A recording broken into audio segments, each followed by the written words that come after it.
তো এই দেখো বন্ধুরা, এখন সন্ধ্যা 8টা বাজে, আর কোকো বাবুকে দেখো রান্নাঘর থেকে কিছুতেই বেরোবে না। বেরো, আর বেরো, দেখো আরো চলে যাচ্ছে।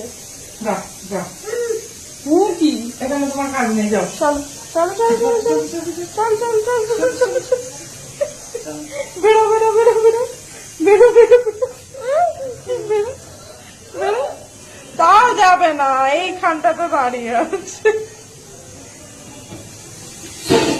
আর এখন হবে রান্না, আলু সেদ্ধ হচ্ছে, আলুর দম হবে আর লুচি হবে। আবার ঢুকে গেছে, আবার ঢুকে গেছে, আমি যাবো না। ওই ধরলো, ওই ধরলো। টাটা করে দাও সবাইকে, বাই বাই। যাও ওদিকে যাও। ওকে বাই করে দাও, bye bye bye bye bye bye.